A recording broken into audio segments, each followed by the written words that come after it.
Welcome, I'm Lori Lee Binstock, and you're listening to a Trauma Survivor Thrivers podcast. In this episode, I want to continue the conversation about the stigma surrounding mental illness.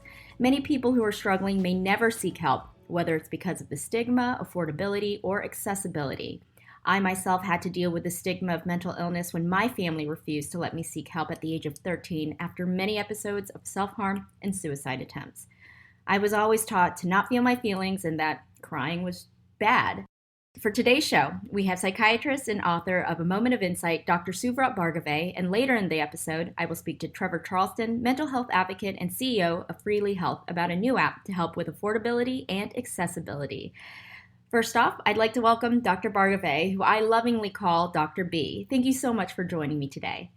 Thank you, Lori Lee. I'm really thrilled to be here, and I think we're going to have a good conversation. I do too. Well, just a little background on our relationship. Dr. B had reached out to Nardi Media, who I worked for at the time, to promote the release of his book, A Moment of Insight. We discussed everything mental illness, but it was reading his book and listening to his interviews that made me realize I needed to do some deep reflection in talking about my own trauma. I mean, Dr. B, you could really say that you were the reason I began my journey to finally talk about this dark secret that I'd kept inside for more than 20 years. Thank you for saying that. And to have been a piece of that, I'll take that. I'll pat myself on the back for that. But, your journey is one that a lot of people who choose to be courageous like you find out is worthwhile, but it's a lot of work. So I really celebrate your work in doing what you've done. Thank you. I really appreciate that. It really means a lot to me, especially coming from you. Can you share a little bit about your book, A Moment of Insight, and why you decided to write it? Yeah, A Moment of Insight was a culmination of 20 plus years of being a psychiatrist. And in that role, I've had the privilege, really the honor of sitting with people in some of their most difficult times. And I see kids and teens and adults, and time again, people would come in ready to be vulnerable, either because they had to or because they just wanted things to get better. And in those times of vulnerability, I found that there was so much wisdom to be shared. So when I say that one of the reasons I wrote this book was to share wisdom, it wasn't because the school had somehow, given me that, or gosh, I was just born wise. It's because wisdom is the knowledge that comes from living life, and we've all lived life. And so for those who have struggled, there are so many lessons to be learned. And what really struck me was these lessons and the way to learn them were so overlapping. As much as everyone came into my office thinking they were alone, certainly people who experienced trauma thought they were alone. We really aren't. We're not that different. And the joy of that was the way of getting better was not that different either. The journey in many ways was so similar for each of us. So I really wanted to share that wisdom. I feel like wisdom is more valuable than ever in today's world, and yet we don't always have a place where we really share wisdom like we used to. You're not sitting at the same kitchen table as much as we used to, and so this is really my way of sharing the wisdom of thousands of people who had learned lots of lessons, and I got to witness that. And then I put myself into the book because I had also gained wisdom in going through my own experiences with healing and trauma. And I wanted to be a part of this conversation. And so my intention in writing this book was to have a conversation, not to preach. And so I wanted to share my own experience and say, here's how I felt, this is what I went through, but here's how it got better for me, and I hope it can help you as well. So really, it was a way of having a conversation about our deepest, darkest shadow selves and how we can really understand the light that's always been there within us. And I think that's what makes you pretty special, is that you have this empathy because you've lived through something that was so difficult. You and I both were victims of sexual abuse by a family member. And according to RAINN, the Rape, Abuse, and Incest National Network, almost 35% of reported sexual abuse is by a family member. I know I felt more shame that I was abused by my father, and that was more reason I felt like I was going to take the secret to my grave. Why do you think it seems more difficult when someone has been violated by someone in their family? Yeah, that is such a great, deep question. But even before I feel like I have to answer that, I'm thinking about what you just said. 35% of reported sexual abuse by a family member. Just gosh, if we just sit with that, if our listeners just sit with that, that's an amazing number. I've also read numbers that have said up to 90% of people who've experienced any sexual assault had some familiarity with their perpetrator. Mm-hmm. So, what makes it so difficult is that there is a deep-rooted shame in our experience, and especially if it's someone you know, I think that makes it even more complicated. And then when someone in your family, even more so. And you and I, shared a similar phrase just then when you said you thought you would take this secret to your grave. I thought that I had internally done the work I needed to do, and so I I sort of gave myself the out, if you will, that I didn't even need to share this anymore. I was done. My life was okay. I had a beautiful wife. I had these great kids. I'm on this career path. Mm-hmm. All is good. We're done. It's done. What I didn't realize until I found myself saying it out loud to my wife in a spontaneous moment that this had happened to me is how much it still sits on your soul until you do speak your truth out loud. And so the notion of you can go to your grave without saying anything, you can, but I'm just telling you, I didn't even know how much it was sitting on my soul until I did say it out loud. And when I did, I say in the book, the only phrase I can use to describe what I felt was I suddenly felt my soul expand. Mm-hmm. And I never even knew my soul was constricted as much as it was. So it is so tough to disclose our stories. It is so tough to acknowledge it sometimes. It's hard to certainly say anything, but I would say that it's so important to do. At least I believe it is, and the people I've had the pleasure of sitting with in terms of being there as a part of their story, they found the same thing. So it is important to do. Why is it harder when it's a family member? There's so many reasons for that. I think it's such a complex situation when it's a family member, and the best parts of my life are my family. So while this was going on, my perpetrator was my uncle who had lived with us. But I had and have these amazing parents and grandparents who lived with me, and my childhood otherwise was just so great. So having it be a family member, I remember thinking when I was little, if it was someone else and I could say something, at least it wouldn't destroy my family. Mm-hmm. In my head, I thought this is going to destroy the one place in my life that is so perfect and gives me the base I need to keep moving in life. So that was one reason. I would say the other reason is any perpetrator of a child is going to be invested in that child feeling as though he or she is special and safe to that perpetrator. That's one way in which they can engage us. And I felt that with my uncle in the ways that I could as a child. And so, again, I thought that by saying something, it might jeopardize this quote unquote special thing.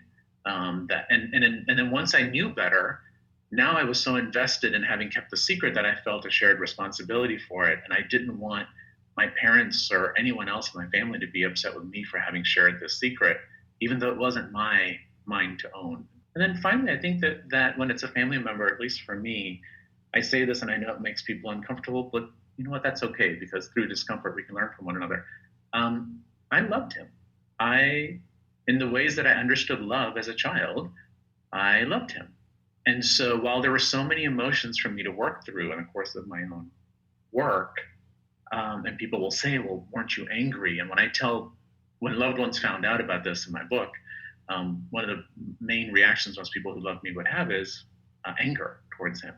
And I said, trust me, I felt anger. I felt intense anger. The emotion that was the most difficult for me to work through, though, was love. I had to redefine what love was. I had to redefine how two people can be loving, and I had to redefine how to love myself. And so the extra burden for me with it being a family member was it was someone that I had loved. I think there's a lot of reasons why it's harder. I won't say harder because I don't want to say that it's not tough for those who are assaulted by others. But for me, those are the reasons why it was hard. And I absolutely agree with everything you just said. It being my father, that even now it's difficult for me to understand the ramifications of even this podcast or saying it out loud, with other family members. I know that's something that I'm still working through. Mm-hmm. And I think you're absolutely 100% right about, it's just you have had this relationship with them and it meant something. And then there was this violation and it's hard to know how to feel Right. and And, work and we're through that. supposed to, right? We're supposed to love your family. I think the other thing about, in some ways, if we talk about certainly cultural issues, um, in the Asian cultures, my background is I'm an Indian American. We're taught, you respect your family and you honor your family, and in return, your family loves you. And mine did, and they still do.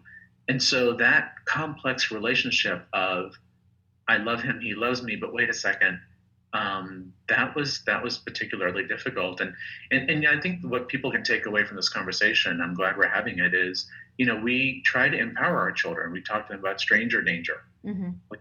I've done talking about 35% and 90%, and that has nothing to do with stranger danger. So how do you reconcile respect, love, and honor while this is going on? That's what makes it, I think, so layered in its deceit. Right. Yeah. And I hope that other people who are listening to this and they're feeling that same shame feel that they can talk about it. There's just, it's hard because there is this stigma around mental illness in and of itself, but with all these layers it makes it more difficult. And like you said, you're Asian American, I'm Asian American as well. But and I think in the culture it makes it harder to dismantle stigma. But what can we be doing to just destigmatize mental illness?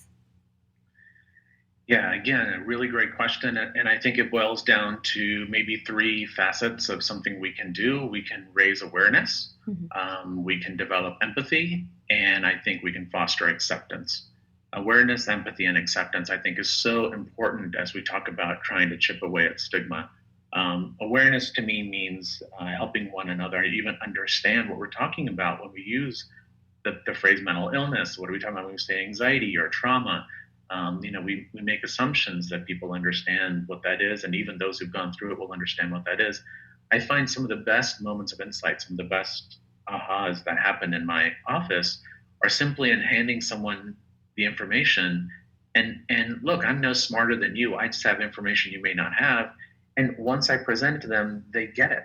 They see it. Oh, I didn't know that was anxiety. I thought it was just my, instinct or my gut, or gosh, I didn't even realize that it was depression if I'm being irritable rather than sad. So giving someone the information, the awareness of this is what it means when you experience a trauma or you have anxiety or depression or bipolar or any of these conditions. Awareness is so very important.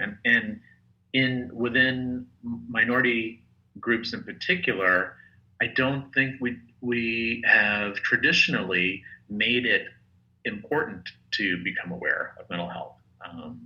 In the Asian culture, it's really interesting. We're in the east side of the world, we're supposed to be mind, body, spirit. But we don't spend nearly enough time talking about mind, which is where mental health comes in. So awareness is important. Empathy to me is not only understanding what someone else is going through, but creating a space where it's okay for them to be vulnerable, and it's okay for you to be vulnerable. And then empathy to me also includes listening, and listening without judgment. So empathy is not just I feel your pain, but maybe being able to share some of your own pain, maybe being able to simply sit there and not even have to say anything, just allow for the other person to speak. So empathy to me is really crucial. And acceptance to me means we have to prioritize emotional health. We have to talk about it. We have to make time for it. We have to create resources to address it. Acceptance isn't just, yes, mental illness is out there. It means we need to be prioritizing our discussion of it. So I think awareness, empathy, and acceptance, if we can just kind of start with those qualities, we may have a chance of starting to dismantle the stigma of mental illness. And even that phrase, I've paused a couple of times in saying mental illness, even as I'm talking to you. There's so much shame just in those two words. If I walk in and said to a room full of people, who in here has a mental illness, even if you do, you may be reluctant to raise your hand. But if I walk into the same room and I said, hey, anyone in here feel like they could be more emotionally well? Right. I think almost everyone would raise their hands, right? I mean, because we all realize we're all working at it. So we've got to really think about how we're going to allow for a discussion to happen without the shame, mental well-being, emotional wellness. I mean, I think we have to really think about these words. Yeah, I really like what you said there. Something that was interesting, I was actually misdiagnosed bipolar 10 years ago, which happened to have been PTSD, which I just learned recently. Um, Often there were times when, someone was acting erratic, or other people would say, wow, he's being bipolar or she's being crazy. For me, I never took it personally, but, I can see how others would. Do you feel that words matter in those contexts as well? Yeah, for sure. The interesting thing about words is we've heard the phrase words are powerful, right? Mhm. But here's the thing, the power behind those words really lies in how the other person receives them. So, one of the things that I say oftentimes to couples or to parents or to families, your intention, I'm not doubting your intention with the words that you used, but you don't know what the other person's interpretation was. And so, intention and interpretation require a balance. And so, for one person, um, being given the label or a diagnosis of bipolar disorder might be very reassuring. It's like, okay, I get it now. Someone understands what I'm going through. Oh, it's a chemical imbalance. And oh, there's something to be done about it. Okay, I'm not alone. And for someone else, that same statement, well, you have bipolar disorder, may solidify their shame. I knew I was crazy. I knew there was something wrong with me. I knew I was broken. So it wasn't the phrase that I put out there, whatever my intention was, it was the other person receiving it, where I need to make sure that I checked in and made sure that they, where they are with all of that. And I don't think we necessarily do that when we communicate very often. Even with our children, we say, you get it, right? We don't say, well, what did you understand? Or tell me what you thought. We don't tend to do that. So this intention versus interpretation balance, I think, gives something for a person on either side of that conversation to think about. The intention, really think about how your words might have been taken in another way. The person on the receiving end, think about how you interpreted it. Do you think that was maybe how they meant it, or was it your own lens? Because we all walk around with a lens. Mhm.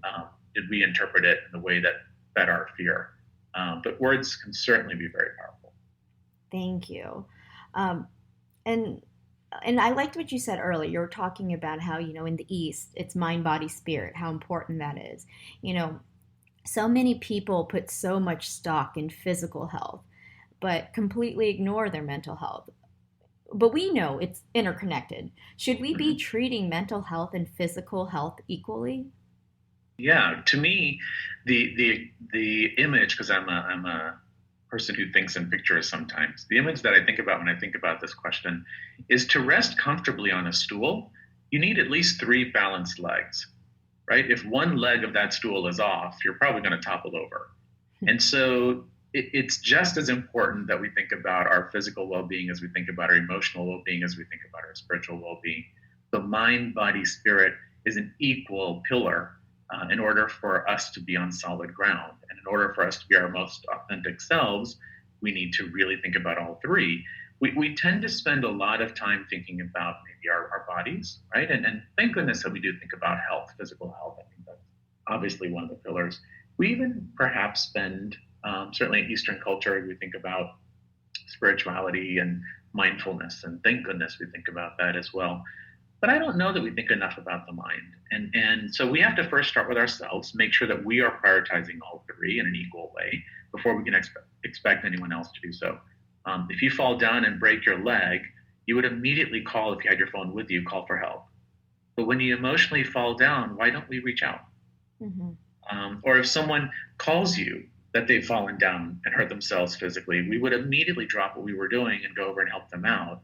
But why is it when someone calls feeling upset, we tend to give advice that, let's face it, oftentimes gets back to, well, just get over it and pull yourself up. And, why don't we offer the same kind of empathy? And I think we have to be careful how we deal with that within ourselves before we can expect anyone else to do so. If someone takes a day off of work because they called in sick, we don't judge that as much as we might judge someone calling in and saying, I really just need a mental health day today.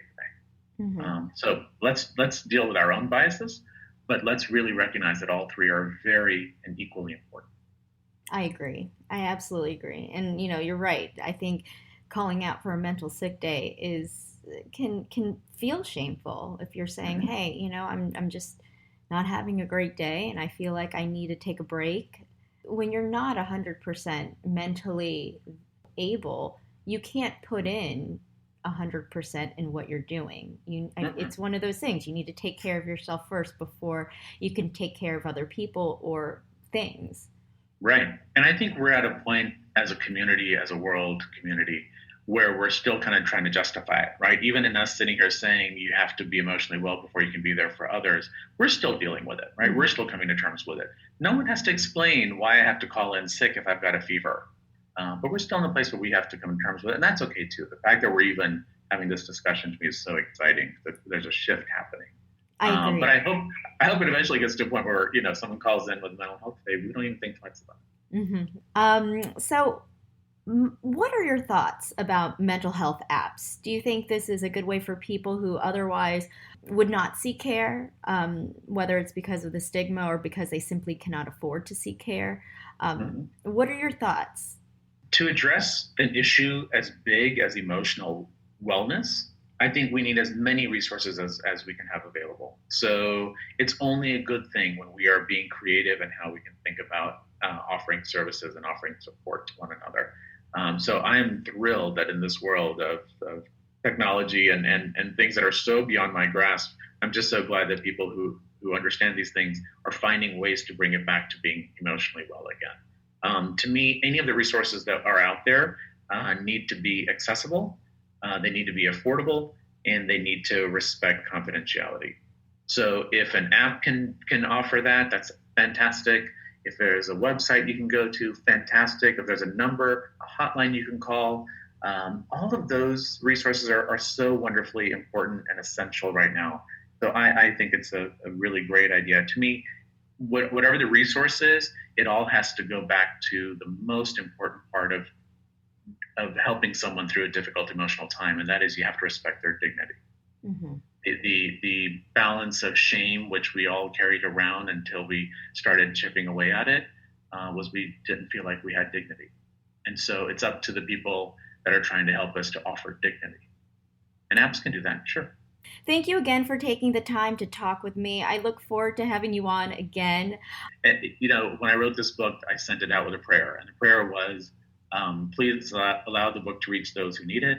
Please allow those who read it to get something from it. And please allow them, if they got something from it, to pass it on. But to have someone that I actually know who stepped up and said, I want you to know that this made a difference to me, I can't even tell you how grateful I am for you to do that. And now you're doing the same. You're turning around and doing the same thing. Thank you. So good for you. Keep going. Yeah, and I know your book has really affected a lot of people's lives, and I can't salute you enough for that. So, if you haven't already checked out A Moment of Insight by Dr. Suvrat Bhargave at my website, ATSTpodcast.com, you can also find a link to his website to learn more about him. Coming up, we speak to Trevor Charleston, CEO of Freely Health. Welcome back. I'm Lori Lee Benstock, and you're listening to a Trauma Survivor Thrivers podcast. Joining me now is mental health advocate Trevor Charleston and CEO of Freely Health. Thank you so much for joining us. Of course, Lori Lee. Thank you for having me. I appreciate it. I'm so glad I get to talk to you again. Trevor and I actually met in treatment at Sierra Tucson in Arizona, where he told me about this app that is in development, which will launch August 1st, called Freely. First off, tell us about the app. Freely, at its core, is a peer-to-peer emotional support marketplace where someone that is struggling with depression, anxiety, loneliness, addiction, they can hop on the app, click a button, and immediately be connected with, not only connected, but connected anonymously with someone who's been trained in active and empathetic listening. So think of it almost as if the Uber of teletherapy, where basically something goes down, you need to communicate with someone, you pick up the app, boom, immediately you're talking with someone one-on-one anonymously about what it is that's affecting you, and this person's been trained. So that's really what the app is at its core. Over time, we'll offer additional health services, but really we just wanted to provide that immediate support for people who are struggling with something. I want to know a little bit more about your listeners. Like, how can someone be a listener, and how do you vet them? Absolutely. So what we've done is we've created a training course online, virtual, takes about an hour. where people who are interested in becoming listeners, they can come in, they can take the course. It's written assignments, it's one-on-one coaching. There's a handful of things that go into verifying and training a listener. Once they've completed the training, they do have a conversation with someone on the staff. At that point, they're approved, and then it's up to them to be on the platform 24 hours a day. They can be on the platform in between shifts at work. I mean, it's really up to the listener how engaged they want to be. But what we have found is that for people who are going through 12-step programs for addiction, the 12th step is giving back and helping others. And one of the things that I love about being a listener with Freely is that it provides you a very easy, straightforward way of practicing the 12th step. And so our listeners really, I think, are getting more out of the listening almost than the talkers are out of being able to communicate. It's clearly it's a two-way street, and both people are really benefiting from it. But again, we have created with the help of therapists and psychiatrists a training program where they can go through, become approved. It's accessible through our website, freelyhealth.com. And yeah, I encourage anyone and everyone who's looking to help and be of service to check it out. Well, you left finance and decided to be a part of this. Why? My educational background is in finance. That's why I initially went into it as a profession. Although it was rewarding in certain ways, at the end of the day, I never felt like I was helping anyone. I felt like I was helping banks make more money. I felt like I was helping clients make more money, but really I wanted to do something more impactful and more significant. My family has battled mental illness. My friends have battled mental illness. I've had issues with mental illness. I mean, everyone that I know has in some way, shape, or form been touched by mental illness. And I want to do something that will help those people live a better life, connect more with their peers. At the end of the day, it just boils down to making a difference. I know that's a very broad thing to say, but I wanted to have a meaningful impact on people's lives, and Freely provides a great platform to do that. That's fantastic, because I think, you and I talked about secrets, right? We talked about how they can really begin to eat at you. And that's exactly what happened to me. I told you that, I was sexually molested as a child, and I kept that secret for more than 20 years. And I feel like if this app was available when, I was young, things would have been a lot easier, and I would get better advice on what to do, as opposed to just, living in this dark hole that I did for a lot of my life. Absolutely. Yeah. Being able to share secrets is a huge component of what we're trying to offer. I mean, it is incredibly, as you mentioned and alluded to, unhealthy to harbor these secrets and to keep them inside. And if someone can literally just pick up the phone and anonymously share those feelings and be heard, I think it'll make a huge difference. And that's what I love about Freely is it can help so many people in so many different ways. People who have secrets, people that are lonely, people that are depressed, people that are having trouble staying sober. I mean, the list goes on and on. So it's something we're really excited about. Yeah, I know. I feel like it's a good thing to have someone you don't necessarily like, a friend. I know it's nice to talk to a friend, but sometimes there were times where I felt guilty kind of dumping my problems on my friend. So I feel like this is also a fantastic way to connect and feel more comfortable talking to somebody, especially anonymously. Absolutely. So how can people sign up? So easiest way to sign up is to go to freelyhealth.com. From there, you'll see a Become a Listener tab, and you just click on the tab and it'll take you to the training course. And it's really pretty straightforward and easy. It's accessible to anyone and everyone that wants to be a part of this. And the kicker behind all of this is that it's free. It's completely free. Wow. So no one is paying to be a part of this. No one is getting paid to do this. This is 100% a free platform where people just help people. So again, all it takes is going to the website, freelyhealth.com, hit the Become a Listener tab, and you'll be taken to the online training course. And it's something that I hope a lot of people find the courage to do. It's such an unbelievable opportunity and feeling to be able to give back and help people. I'm honestly of the belief that one day we'll have more listeners than we know what to do with, because people just want to listen and be of service. And once you're able to help someone and give that service, it becomes addicting in itself. You want that feeling more and more and more. So I have a feeling that we'll have plenty of listeners that are willing to help others. And I look forward to the day when we can't take any more listeners because we've maxed out. But it's just going to the website and signing up and then letting it change your life.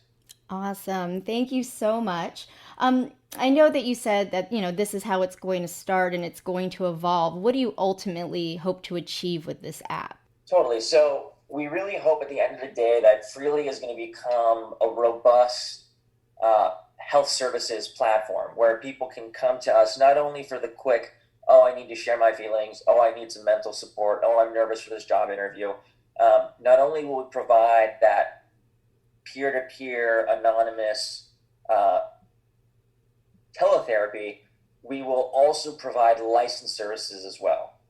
So we want people who come to Freely who are communicating maybe on a frequent basis with different listeners, and they're active on the site.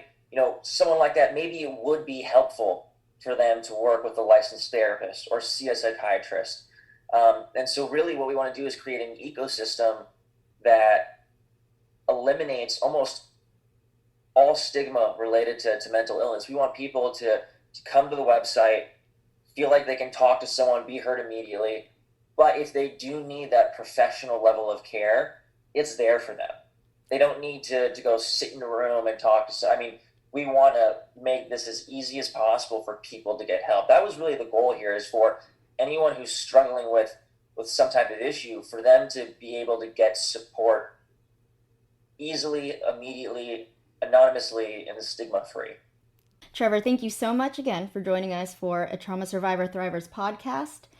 That was Trevor Charleston, CEO of Freely Health. For more information about this episode and today's guest, please go to my website, ATSTpodcast.com. That's the letter A, TSTpodcast.com. There you'll find links to the Freely Health app and Dr. Bargave's book, A Moment of Insight. Take care.